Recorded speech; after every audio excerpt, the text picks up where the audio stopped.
Hello. According to a guide I read a few days ago, autism, formerly called Autism Spectrum Disorder (ASD) or Autism Spectrum Condition (ASC), is a neurodevelopmental disorder marked by deficits in reciprocal social communication and the presence of restricted and repetitive patterns of behavior. Whoa. Neurodevelopmental disorder? I thought autistic people were meant to prefer order and logic and accuracy. Is it possible that autistic people are referred to as disordered because they think differently and do things differently to the neurotypical majority? In which case, we're not disordered, we're different or untypical. And what's this about deficits? Do you think a lack of interest in small talk is a deficit? Personally, I think it's an excellent way of conserving energy. Energy I need to conserve to relentlessly challenge such pathologizing, belittling, and sadly widespread language used to describe autistic people. If we're talking about reciprocation, can I point out the lack of people who are willing to match my lengthy and spell-checked emails with their own lengthy and spell-checked emails,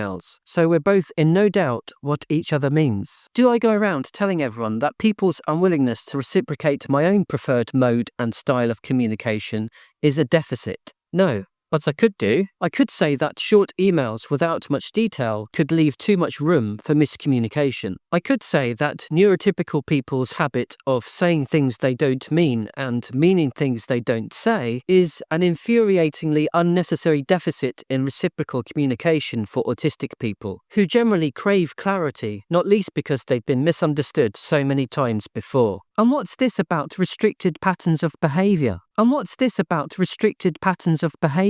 restricted and repetitive pattern of behavior is what I've just said about neurotypical people. The habit of saying things they don't mean and meaning things they don't say. A repetitive pattern of behavior that could be labelled as a deficit is bullying and wars and the pathologization of autistic people, because it's more convenient to believe that we're broken than accept that our ways of living are equally as valid as the majority's. Other common signs include difficulty with social interaction, along with verbal and non-verbal communication, perseverative interests, stereotypic body movements, rigid routines, and hyperreactivity to sensory input. As I've said, is the difficulty with social interaction entirely the fault of autistic people? Is a perseverative interest a bad thing? I presume that stereotypic body movements are movements such as tiptoe walking. I confess that I do this, but only because I'm 5'5" and I can't reach anything. Rigid routines. How about well-established routines that maximize the likelihood of safety, comfort, and interest? Hyperreactivity to sensory input. Okay, fair enough. But do you need to make it sound so bad and so loud?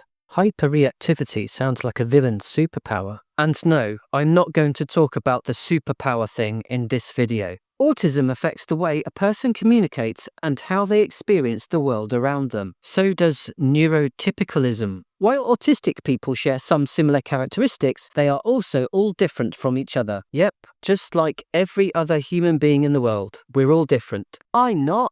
Autism refers to a broad range of conditions characterized by challenges with social skills, repetitive behaviors, speech, and nonverbal communication. Why are they repeating what they've already said? Is the person who wrote this autistic? No, of course not. Each person with autism has a distinct set of strengths and challenges. The ways in which people with autism learn, think, and problem solve can range from highly skilled to severely challenged. Again, just like neurotypical people. What are the signs of autism? I prefer traits, not signs. Autism is not a disease or something that's inherently unpleasant or harmful. Common signs of autism may include finding it hard to understand what others are thinking or feeling. That could be said of neurotypical people not empathizing with autistic people. In fairness, my very still face and monotone can make it tricky for people to realize whether I'm being very sarcastic or just sarcastic. Finding it hard to make friends or preferring to be alone. It might be hard for an autistic person to make friends because people repeatedly and willfully misunderstand them. So who's at fault here?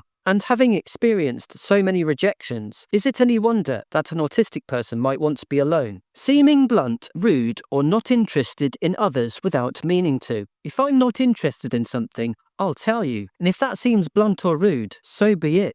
finding it hard to say how they feel. I'm not sure how I feel about the autism guide that I'm picking apart in this video. I'm either monumentally annoyed, extremely frustrated, or angry to the point of tears. It's difficult to say. Taking things very literally. For example, they may not understand sarcasm or phrases like break a leg. I understand that break a leg means good luck, but they're right about sarcasm. I absolutely hate it. Having the same routine every day and getting very anxious if it changes. No, I think autistic people prefer to have the same routine, though if it has to change, they won't mind as long as they're given some notice. Rather than pathologizing a preference for routine, it would be much more accurate and kinder to say that autistic people appreciate the value of planning and preparation, not understanding rules, such as not talking over people. I think it's more a case of not understanding why some social rules exist, such as the unwritten rule that so many neurotypical rules are unwritten. Write them down, for goodness sake. At least then we'd know what they are. In my experience, people talk over me far more than I talk over them. I'm usually trying to figure out when it's my turn to speak, or I'm just nodding or thinking about all the bands that played at Live Aid or something. Avoiding eye contact. If I'm not looking at you, it means I can concentrate more on what I need to say. Then I can look at you when it's your turn to speak. Why do neurotypical people insist that everyone's eyeballs rub against theirs? Not literally, of course. Heaven forbid that anyone would take what I've just said literally. Getting too close to other people. Only yesterday, 2 people in the supermarket stood way too close to me. Were they autistic? I don't know.